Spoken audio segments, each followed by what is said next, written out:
नमस्कार, the wire में आपका स्वागत है। मैं हूं आरफा खानम शेरवानी।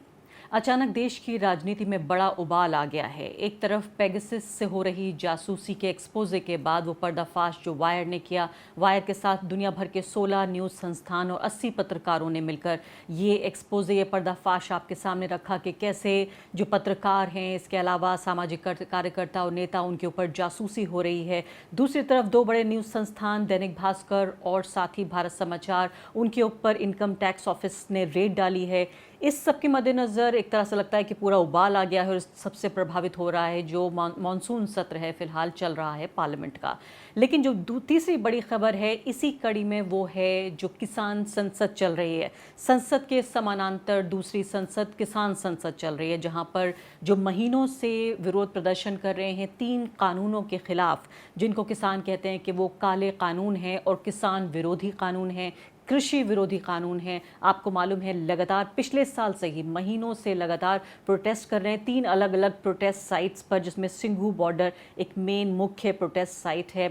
वहाँ पर सैकड़ों की तादाद में किसान प्रोटेस्ट कर रहे हैं। दर्जनों किसानों की इसमें मौत भी हुई है। इस दौरान तमाम तरह के मौसम वो पास कर गए, गर्मी से लेकर सर्दी, बरसात, आंधी, सब कुछ बर्दाश्त किया उन्होंने। अब ये नए सिरे से ये एक तरह से उठ रहा है किसान आंदोलन, एक नया चेहरा पकड़ रहा है। और इसी वजह से हमने देखा कि आज दूसरा दिन है अब इस किसान संसद का। 30 हज़ार के आसपास पुलिस और पैरामिलिट्री के सुरक्षा कर्मियों को लगाया गया है जंतर मंतर पर। इसके अलावा 6 हज़ार जो हैं वो सिर्फ जंतर मंतर के आसपास लगाए गए। कल और आज दोनों दिन ट्रैफिक में भी जो है वो इजाफा देखा गया। लेकिन इस बार जबकि एक नए अंदाज, एक नए चेहरे के साथ ये किसान आंदोलन उभर कर आ रहा है, इसके क्या मायने हैं? जब महीनों से सरकार ने मांगों को नहीं सुना किसानों की, तो अब कैसे वो सुन लेंगे? संसद के साथ साथ जो एक पैरेलल संसद जिसे कहा जाए, या किसान संसद जो लगाने की बात है, जो जिसका आज दूसरा दिन है, उससे सरकार के ऊपर क्या फ़र्क पड़ेगा? कृषि मंत्री के अलग अलग तरह के बयान ज़रूर आए हैं, लेकिन उसमें ये बिल्कुल जाहिर नहीं होता कि इन कानूनों को वापस लेने की कोई कोशिश या कोई मंशा नज़र आ रही है। मेरे साथ इसी मुद्दे पर बातचीत करने के लिए 2 खास मेहमान मौजूद हैं, जिनसे इस मुद्दे पर चर्चा करेंगे कि आने वाले हफ्तों में किस तरह से जोर पकड़ेगा किसान आंदोलन और अब क्या कुछ हमें देखने को मिलेगा। और महीनों के प्रदर्शन के बाद भी ऐसा लगता है कि बहुत कुछ हाथ नहीं लगा है। कितना लंबा ये प्रदर्शन चल सकता है और जो नए सिरे से जोर पकड़ रहा है प्रदर्शन, आखिर उसके क्या मायने हैं, क्या आगे प्लानिंग है, ये सब जानने के लिए मेरे साथ 2 खास मेहमान मौजूद हैं। योगेंद्र यादव जो इस पूरे प्रोटेस्ट का, पूरे प्रदर्शन का एक तरह से राष्ट्रीय चेहरा हैं, और जो संयुक्त किसान मोर्चा है उसकी कोऑर्डिनेशन कमेटी के सदस्य हैं। इसके अलावा मेरे साथ एक युवा मेहमान भी मौजूद हैं, अक्षय नरवाल। वो यूथ प्रेसिडेंट हैं हरियाणा राष्ट्रीय किसान मजदूर महासंघ के, RKMMS के। उनसे भी हम जानने की कोशिश करेंगे कि कैसे स्थानीय स्तर पर इस पूरे जो किसान आंदोलन है उसको अब नए सिरे से आयोजित किया जा रहा है, नए सिरे से खड़ा करने की कोशिश हो रही है। योगेंद्र जी, सबसे पहले तो मैं आपके साथ ही शुरुआत करना चाहती हूँ कि ये समय क्यों चुना गया है और अब आगे क्या प्लानिंग है आपकी, कैसे आप आगे बढ़ाएंगे इस पूरे आंदोलन को? अरफा जी, ये समय हमने नहीं, सरकार ने चुना है। संसद का अधिवेशन है और जाहिर है हमें उस समय पे इस देश को, संसद को कुछ याद दिलाना था। इस सारी बातचीत के पीछे ये जो हमने किसान संसद का आयोजन किया है, इसके पीछे 3 मंत्र। पहला, पिछले 8 महीने से सरकार और उसके मंत्री और उनके दरबारी लोग बार-बार कह रहे हैं कि हमें समझ नहीं आ रहा किसानों को शिकायत क्या है। हम इतनी बार पूछ चुके, किसान बताते नहीं। हम तो कई बार बता चुके हैं, हम तो विज्ञान भवन में बता चुके हैं, लेकिन वो सुनने को तैयार नहीं थे। इसलिए हमने सोचा भाई एक बार पब्लिक में खड़े होकर सुना देते हैं कि किसान की समस्या क्या है। 2 हफ्ते तक रोज हम सुनाएंगे किस कानून के साथ क्या-क्या हमारी समस्या है, नंबर 1। नंबर 2, हमने सोचा कि संसद के नजदीक जाके ऊंची आवाज में बोलेंगे तो शायद हमारी संसद तक ये बात पहुंच जाए कि हुजूर, एक मुद्दा है जिस पे न्यूजीलैंड की संसद चर्चा कर चुकी है, इंग्लैंड की संसद चर्चा कर चुकी है, कनाडा की संसद चर्चा कर चुकी है, यानी कि भारत का किसान आंदोलन और उसकी मांग। अब समय नहीं आ गया कि भारत की संसद भी इस पे चर्चा कर ले?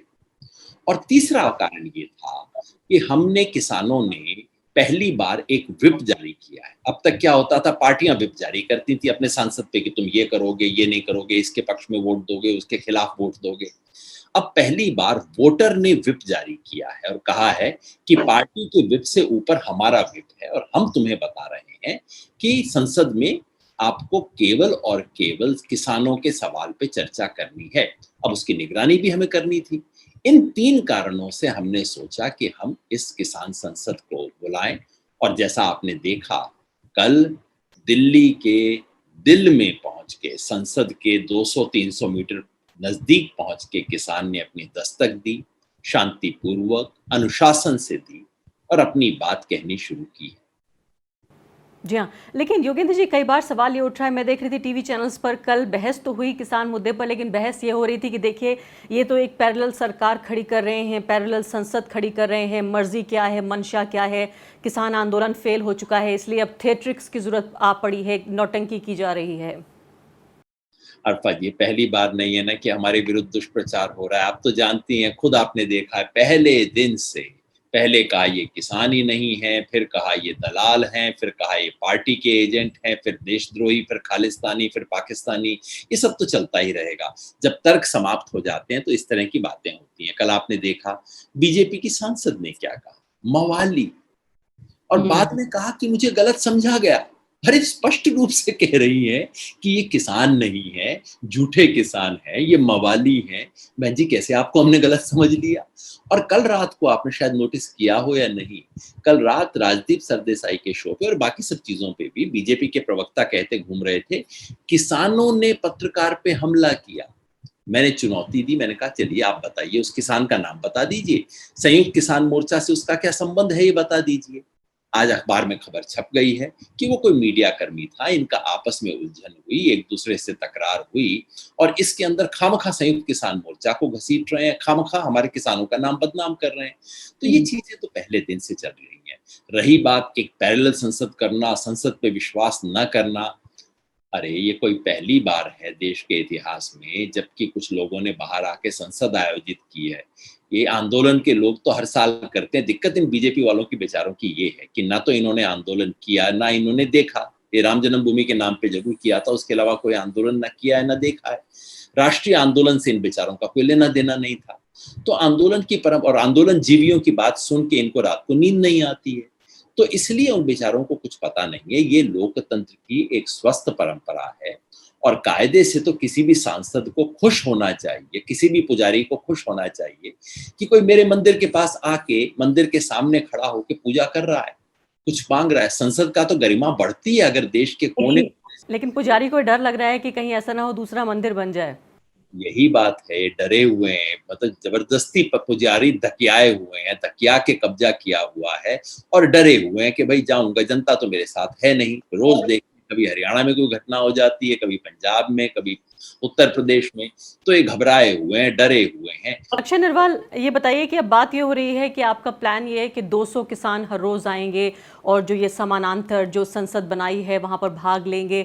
मैं आपसे ये जानना चाहती हूँ, इस बात को अच्छे तरीके से समझती हूँ, पूरी दुनिया का इतिहास ये बताता है कि हर आंदोलन का अपना एक जीवन होता है, मीडिया उसको कितना कवर करेगा उसका भी एक बहुत ही प्रिडिक्टेबल एक पैटर्न होता है कि शुरुआत के दिनों में एक्साइटमेंट होता है। हालांकि यहाँ भारत में तो हैरानी की बात यह है कि दुनिया के सबसे बड़े लोकतंत्र में सिर्फ कवरेज इसलिए हुआ ये बताने के लिए कि इतने ख़राब, कितने बेकार, कितने राष्ट्रद्रोही लोग हैं, जो खासकर मैं बता रही हूँ दरबारी मीडिया की तरफ से। तो ऑल्टरनेट मीडिया ने ही एक तरह से जगह दी, एक तरह से कवरेज दिया इस पूरे किसान आंदोलन को। अभी फिलहाल इस किसान आंदोलन में क्या आपको लगता है कि एक तरह की थकान आ गई है? कैसे आप पुनर्जीवित करेंगे? आपको इस बार क्यों विश्वास है कि पिछली बार जब इतने महीनों तक प्रोटेस्ट करने के बाद, इतनी जाने के बाद, जब सरकार नहीं मान रही है, उसको लग रहा है कि उसका वोटों का कैलकुलेशन पूरा है, तो इस बार क्यों आपकी बात मान लेंगी? देखिए, जो सरकार है ना, संसद में गिरेगी या नहीं गिरेगी वो एक अलग विषय है, लेकिन ये सरकार, बीजेपी पार्टी की सरकार आज जनता की नजरों में गिर चुकी है। अब देखिए, आप कह रहे हैं कि कितना लंबा चलेगा, लोगों के अंदर क्या है, थकान तो नहीं होगी।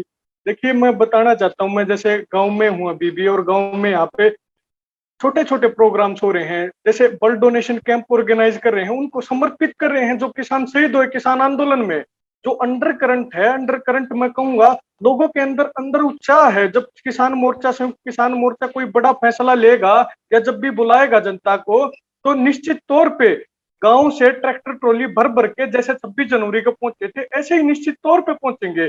तो इसमें कोई दोहराए वाली बात नहीं है कि किसान थकता नहीं है, क्योंकि उसका तो मतलब शुरू से ही मेहनत करने वाला आदमी होता है, और उसका तो एक एक मतलब ये लगा लीजिए बाय पार्ट एक काम मिल गया है एक अलग से, कि एक नजर खेत में और एक नजर अपने धरने के ऊपर। मैं आपको बताना चाहूंगा, हर गांव से 5-5 4-4 ट्रॉली गेहूं की इकट्ठा हो रही है, हर गांव से गेहूं इकट्ठा करके, आटा इकट्ठा करके और जरूरी मूलभूत आवश्यकताओं की चीजें इकट्ठा करके बॉर्डर के ऊपर पहुंचाई जा रही है।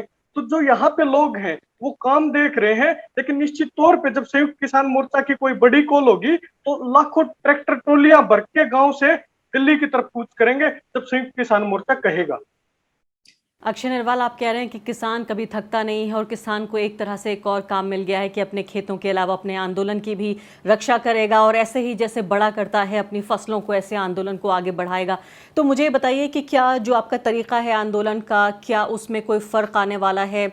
जिस तरह से हम देख रहे हैं, जिस तरह से आप कर रहे हैं नवंबर से ये पूरा प्रोटेस्ट, ये लगातार वैसे ही चलने वाला है, या जैसे अभी आपने ये किसान संसद लगाई है, ये एक तरीका हो सकता है? मैं देख रही थी कि राष्ट्रीय मीडिया में तो उतना कवरेज नहीं है, लेकिन इंटरनेशनल मीडिया आपको जरूर कवर कर रहा है, क्योंकि मैं बार बार मीडिया पे इसलिए भी जोर दे रही हूं क्योंकि किसी भी आंदोलन में जो ऑक्सीजन का काम करता है वो मीडिया का कवरेज करता है। इससे हौसला अफजाई भी होती है, इससे सरकारों पे दबाव भी पड़ता है। तो आपके तरीके में कोई फर्क आएगा? युवाओं की कितनी भागीदारी रहेगी?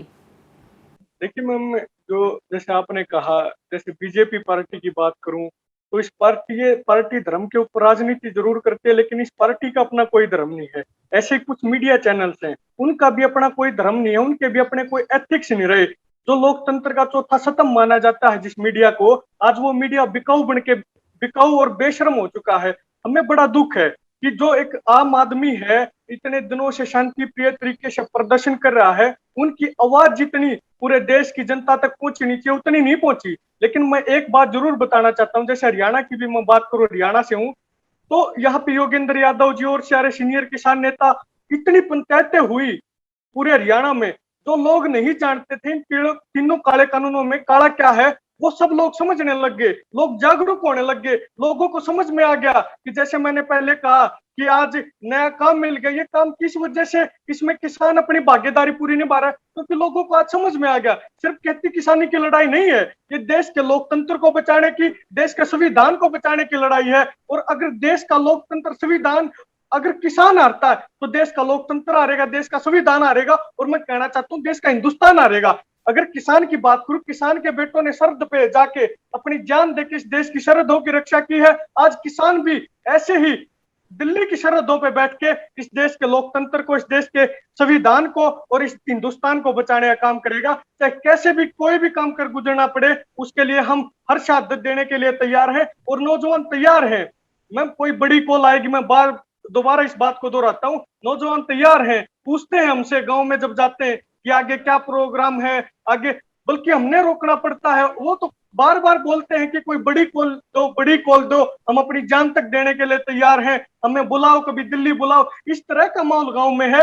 ये तो हम बस, जैसे जो आपने कहा कि हम, योगेंद्र यादव जी ने भी कहा, हम तो सिर्फ चाह रहे हैं कि हम, जो पार्लियामेंट है, पार्लियामेंट सत्र चल रहा है, वहां से 200 300 400 मीटर दूर बैठ के अपनी आवाज को बुलंद करें, अपनी आवाज को दिखाना चाहते हैं उनको कि किसान भी पार्लियामेंट भी चला सकता है। हम बताना चाहते हैं उस माध्यम से भी कि जो किसानों की अनदेखी ऐसे ना करो, जिन किसानों ने चुन के तुम्हें भेजा, जिस जनता ने तुम्हें बनाया, आज उस जनता की अनदेखी ना करो। वो तो एक हल्का सा मैसेज देना चाहते हैं, लेकिन मैं ये कहना चाहता हूँ नौजवानों की तरफ से, खासकर आर पार करने से भी नौजवान पीछे नहीं हटेगा। जी, आप कह रहे हैं आर पार करने से भी नौजवान पीछे नहीं हटेगा, और मेरे लिए भी एक तरह से ये आंखें खोल देने वाली बात है। आप कह रहे हैं कि इतना जज्बा, इतना हौसला है और ज़रा भी थकान नहीं हुई है। योगेंद्र जी, मैं वाकई बता रही हूँ, मैंने खुद ज़मीन से किसान आंदोलन को कवर किया, लेकिन कुछ महीने बीच में ये कोरोना वायरस के दौरान सब गुजरे, जिसमें मैं ज़मीन से उतना ज़्यादा वहाँ जाकर मेरी बातचीत नहीं हुई। पहली बार आपके ज़रिए अक्षय नरवाल हम ये इस बात को समझ रहे हैं, हमारे दर्शक भी ये बात सुन रहे होंगे, और जो भी लोकतंत्र पसंद करने वाले लोग होंगे, जिनका भी भारत के लोकतांत्रिक भविष्य भविष्य में यकीन होगा, वो इस बात को ज़रूर समझ रहे होंगे। योगेंद्र यादव जी, जिस तरह से ये बात हो रही है, मैंने सीए आंदोलन को भी ज़मीन से कवर किया था और देखा था कि कैसे भारत के सबसे हाशिए पे पड़े हुए लोग, सबसे गरीब लोग जो अल्पसंख्यक थे, उन्होंने बहुत कुछ तो ऐसे लोग थे जो कभी स्कूल नहीं गए और पहली बार संविधान को वो पढ़ रहे थे, संविधान को वो सुन रहे थे। ऐसे भी लोग थे जो पढ़ना लिखना नहीं जानते थे, उनको पढ़ पढ़ के सुनाया जा रहा था। वो एक आंदोलन था जब लोकतंत्र के रखवाले, संविधान के रखवाले सड़कों पर उतरे। और अब जिस तरह से अक्षय नरवाल कह रहे हैं कि लोकतंत्र, संसद, संविधान और अपनी रोजी रोटी सबकी रक्षा के लिए ये आंदोलन है, लेकिन क्या इसको कहा जाए कि सिर्फ ये किसान आंदोलन नहीं है? अर्फा जी, एक जो महत्वपूर्ण अंतर है किसी भी मिडिल क्लास के आंदोलन में और किसान आंदोलन में, वो ये है कि मिडिल क्लास आंदोलन को आप टीवी से उतार दीजिए, वो बुझ जाता है। आप अखबार की सुर्खियों से गायब कर दीजिए, उसका आत्मविश्वास खत्म हो जाता है। लेकिन किसान आंदोलन जो है, आप उतार दीजिए इसको मीडिया से, ठीक है टीवी पे नहीं है, टीवी की हेडलाइन पे नहीं है, अखबार की सुर्खियों में नहीं है, इसका मतलब ये नहीं है कि हम किसान के दिलो दिमाग से चले गए। इसका मतलब ये नहीं है कि हम गांव के चौपाल है, उसकी जो ताश मंडली है, जो गप मंडली है, उससे निकल गए हैं। अक्षय भाई ने बिल्कुल 100% सही बात कही है। देखिए, जो दिल्ली के हमारे मोर्चे हैं, ये तो सिर्फ शामियाना है। हमारा खूंटा गड़ा हुआ है गांव में। अक्षय भाई ने बताया, पिछले महीने भर में मैं बहुत गांव में, काफी जगह पे जहां हमारे टोल प्लाजा के पास मोर्चे लगे हैं, वहां नजदीक के गांव, कई जगह पे गया, सब तरफ गांव में लोग एक बात कहते हैं, भाई साहब देखो, मैं दिल्ली में तो हमारे आजकल थोड़ा कम लोग गए हैं, पहले ज्यादा थे, कम हैं, लेकिन ड्यूटी पे हम बैठे हुए हैं, लोग गांव के अंदर धरना लगा के बैठे हुए हैं, एक कॉल देना हम चले आएंगे, अभी तो कटाई के लिए आ गए थे, अभी तो ये कर रहे थे, और आप एक कॉल दे देना सब आ जाएंगे। तो हमारा खूंटा है मजबूत। और ये मेन स्ट्रीम मीडिया, आपने सही कहा, दरबारी मीडिया, ये दरबारी मीडिया हमें चढ़ा दे तो अच्छा, उतार दे तो अच्छा, इस किसान आंदोलन की सेहत पे फर्क नहीं पड़ता। ये बहुत बुनियादी अंतर है इस आंदोलन में और दूसरों में। लेकिन लेकिन योगेंद्र जी, एक बात जो बार बार पूछी जाती है कि कैसे जो सत्तारूढ़ पार्टी है, आखिर उसको कैसे ये पता लगेगा, कब वो लम्हा आएगा जब वो ये समझेगा कि नहीं, उसके लिए ये पॉलिटिकली या चुनावी तौर पे रिस्की हो सकता है, ख़तरनाक हो सकता है। क्योंकि गद्दी, जैसे हम जानते हैं कि सभी पार्टियां ऐसा करती हैं, लेकिन इस पार्टी को तो मोह ज़्यादा है और सब कुछ करने को तैयार हैं। और फिलहाल जिस तरह की राजनीति चल रही है, पेगासस का पूरा एक्सपोजे हमारे सामने है और हम देख रहे हैं कि सब कुछ दांव पर लगाकर मीडिया फ्रीडम हो या जो सामाजिक कार्यकर्ता हैं उन्हें जेल भेजना हो, अलग अलग तरह के काले कानून बनाना हो, कि हर कीमत पे सत्ता चाहिए। ऐसे में क्या जो अभी पंचायत चुनाव हुआ उत्तर प्रदेश में, उसको लेकर भी अलग अलग तरह के एक तरह से मैं कहूँगी कि बहुत क्लियर सिग्नल्स नहीं हैं कि किसान आंदोलन का कोई फ़र्क पड़ा नहीं पड़ा। क्या एक सोशियोलॉजिस्ट होने के नाते आप ये भी मुझे बताएंगे कि क्या कि इस आंदोलन की कामयाबी इस बात से ही आंकी जाएगी कि क्या जो सत्तारूढ़ पार्टी है उसको चुनावी नुकसान हो रहा है या नहीं? अर्फा जी, सोशियोलॉजी की नहीं, मैं बिल्कुल साधारण मोटी भाषा वाली में समझा देता हूँ। पहली बात तो कि क्योंकि सरकार को मोह से ज़्यादा अहंकार की बीमारी है, और हमारे प्रधानमंत्री जी को विशेष रूप से बिल्कुल इंदिरा गांधी वाले स्टाइल में काम करते हैं। अहंकार की बीमारी। अब बताइए, देश के प्रधानमंत्री को बीमारी हो जाए तो सब देश वालों को चिंता तो होनी चाहिए। किसान को तो बड़ी चिंता है कि भी मेरे प्रधानमंत्री को इतनी बीमारी लग गई है। अब किसान को इलाज तो करना पड़ेगा भाई, हमारा धर्म बनता है अपने प्रधानमंत्री को ठीक करना। तो 8 महीने से किसान वो दवाई दे रहा था, ओरल डोज दे रहा था, छोटा छोटा, काम नहीं बन रहा था, मरीज ठीक नहीं हो रहा था।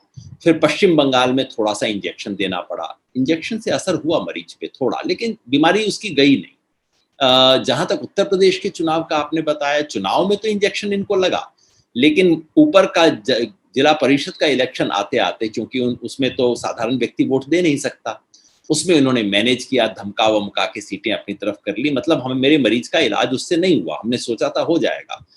अब उसका आगे होता है उत्तर प्रदेश में, उत्तराखंड में, इन सब में भी हो सकता है कोई इलाज करने की व्यवस्था करनी पड़े, कोई बड़ा इंजेक्शन इनको देना पड़ेगा, क्योंकि अहंकार का इलाज तो डेमोक्रेसी का इंजेक्शन है।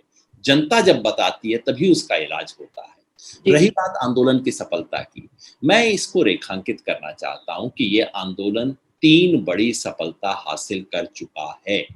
नंबर 1, इसने किसान के खोए हुए आत्मसम्मान को वापस दिलाया है।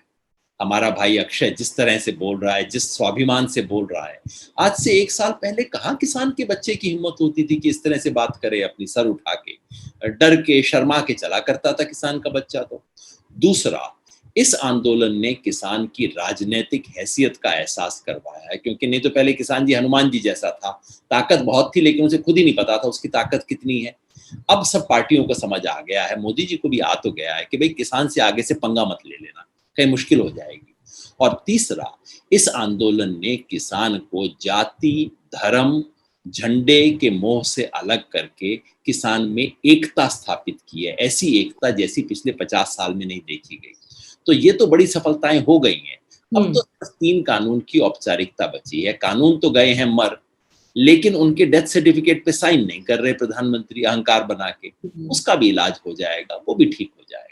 और यानी उनके लिए ये संभव नहीं होगा। वही मुझे बार बार मैं सीए से इसका समानांतर कहीं ना कहीं ढूंढ रही हूँ कि ये कानून ज़रूर पास कर दिए और जो इनका अहंकार है, जो अहम है, वो शायद इस बात की इजाज़त नहीं देता कि वो कह सकें पब्लिकली कि हम वापस ले रहे हैं, लेकिन शायद कभी संभव नहीं होगा कि उसको पूरे तरीके से इम्प्लीमेंट किया जा सके। अक्षय नरवाल, योगेंद्र यादव जी ने बहुत दिलचस्प अपनी बात कही आखिर में, और ये बात लोग बार बार कहते हैं कि देखिए, आपने बताया कि किसान का राष्ट्रवाद ये है कि वो संविधान बचाएगा, लोकतंत्र बचाएगा, सिर्फ किसानों की लड़ाई नहीं है। लेकिन कई जो राजनीतिक विज्ञान के जानने वाले लोग हैं, चुनावी सर्वेस करते हैं, वो ये कहते हैं कि भारत की जो फॉल्ट लाइंस हैं वो इतना बटा हुआ है धर्मों में, जातियों में, कि किसान किसान नहीं रहेगा। कल को जब चुनाव आएगा तो वो भी कहेगा कि देखिए मोदी जी, योगी जी ने मंदिर बनवाया तो उन्हीं को वोट मिलना चाहिए। वो भी बोलेगा कि देखो मुसलमानों को सबक सिखाया जा रहा है, पॉपुलेशन का कानून आ गया है, देखिए यूनिफॉर्म सिविल कोड आ रहा है, इन लोगों को ठीक से डिसिप्लिन किया जाना चाहिए, अनुशासित होना चाहिए, और इसलिए जो है वो यहीं पर बीजेपी को ही वोट दिया जाएगा। फिर से वो ओबीसी बन जाएगा, फिर से वो दलित बन जाएगा, फिर से वो ब्राह्मण बन जाएगा। देखिए मैम, जैसा कि योगेंद्र यादव जी ने भी कहा, अब जो किसानों की जीत है ना, मैं कहूँगा इस आंदोलन की बड़ी जीत ये हुई है, कहीं ना कहीं जो जात पात में किसान बढ़ता था, धर्म में किसान बढ़ता था, और दूसरा जो अपने मूलभूत आवश्यकता, अपने मूल मुद्दों को भूल जाता था, आज वो मुद्दे याद रहना आगे किसान को, याद रखना आगे किसान को कि हमारे जरूरी मुद्दे ये हैं। आप देखिए मेवात में देखिए, हिंदू, मुसलमान, सिख सब इकट्ठा बैठ के पंचायत करते हैं। आप उत्तर प्रदेश में देखिए, सिख हिंदू इकट्ठे रोजे खुलवाते हैं मुसलमान भाइयों के। हिंदुओं के इस आंदोलन में देखिए, स्टेज के ऊपर रविदास जी की जयंती मनाई गई। मैं बताना चाहूंगा आपको, छोटू राम जी की जयंती मनाई गई। हर धर्म को, हर जाति को तवज्जो दी गई, और हर धर्म और हर जातियों के लोग इसमें आंदोलन में इकट्ठे आए कि हम किसी जाति पाति के आदमी बाद में है, हम सबसे पहले किसान हैं। ये इस आंदोलन की बहुत बड़ी जीत है। और मैं बताना चाहता हूं कि देखिए, ये जो यूपी की बात आपने कही कि जो राजनीतिक नुकसान होगा, क्या इससे आंदोलन की सफलता को नापा जाएगा, मैं आपको बताना चाहता हूँ, किसान नहीं कह रहा कि आप, जो बीजेपी है आज, किसान बीजेपी के कुकर्म गिनवा रहा है, इन्होंने कैसे प्राइवेटाइजेशन कर दिया, कैसे जो हमारे युवाओं के हक थे, वो रोजगार जो युवाओं को मिलना चाहिए था वो रोजगार नहीं मिल पा रहा है, कैसे मजदूरों के खिलाफ 40 कानून बनाए, कैसे किसानों के खिलाफ 43 कानून बनाए, कैसे 3 काले कानून लेके आगे। हम जो ये कुकर्म बीजेपी ने कहे हैं, हम तो इन कुकर्मों का बता रहे हैं कि जनता के खिलाफ इस बीजेपी पार्टी ने ये काम किए हैं। और निश्चित तौर पे जनता जागरूक हो रही है, निश्चित तौर पे जनता देख रही है कि 8 महीनों से लगातार किसान बैठा बॉर्डर के ऊपर, कैसे उसकी सुनवाई नहीं हो रही। ठंड देख ली, गर्मी देख ली, तूफान देख ली, आंधी देख ली, बारिश देख ली, उसके बावजूद क्यों नहीं सुन रहे।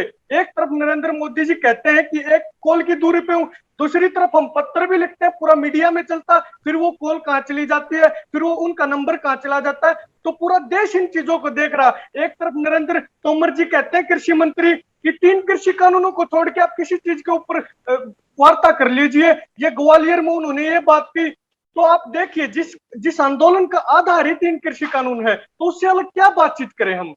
दूसरी बात मैं आपको बताना चाहूंगा, कल कह रहे कि बिंदुवार चर्चा कर लीजिए। 3 दिसंबर को बैठक हुई किसानों की, उसमें बिंदुवार चर्चा हुई, पॉइंट टू पॉइंट डिस्कशन हुआ और इन सरकार को और सरकार के आदमियों को मुंह की खानी पड़ी। हमारे सभी सीनियर किसान नेताओं ने खामियां बताने का काम किया। अगर किसान और किसान नेताओं ने वो खामियां नहीं गिनवाई तो उस मीटिंग की वीडियो को वायरल कर दीजिए ताकि इस पूरे देश की जनता समझ जाए इन कानूनों में काला क्या है। वो किसान नेता किसान बता पाए या नहीं बता पाए। तो देखिए, एक तरफ तो वो कहते हैं कि हम समाधान चाहते हैं, दूसरी तरफ बड़ी विडंबना ये है जिस सरकार का उस प्रक्रिया के ऊपर ध्यान होना चाहिए कि इस आंदोलन को शॉर्ट आउट कैसे करें, कैसे किसानों को बार्गेनिंग मोड पे लेके आए या कैसे किसानों को क्या दिया जाए ये आंदोलन खत्म हो जाए ताकि देश की जनता परेशान ना हो। कोरोना का दौर चला, इस सरकार के लिए कोरोना बड़ा नहीं था, ये कानून बड़े थे क्योंकि ये पूंजीपतियों के हक के हैं। तो आज देखिए नरेंद्र तोमर जी बार बार एक तरफ तो कह देते हैं कि खामियां, अमित शाह भी कह देते हैं हमसे गलती हुई है, दूसरी तरफ संसद और लोकसभा में बैठ के ये बार बार कह देते हैं कि इनमें काला क्या बता दीजिए।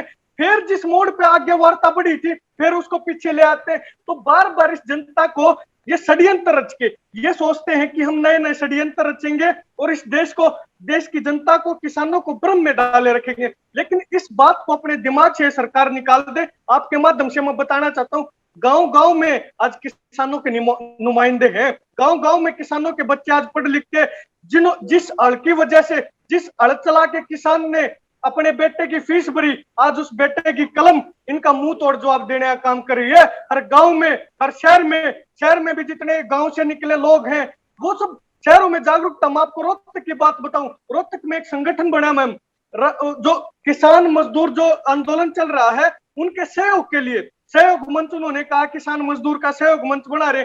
शहरों के लोग, गांव के लोग, मतलब आज पूरा जो उनके अंदर आंदोलन को लेकर जागरूकता और जोश है जो पहले बरकरार था आज उससे 2 गुना हुआ है। ताकि जो 8 महीने के अंदर सरकार की षड्यंत्रों की पोल खुली, 8 महीने के अंदर उन्होंने समझने का प्रयास किया कि इस आंदोलन में कैसे कैसे सरकार ने क्या क्या किया है।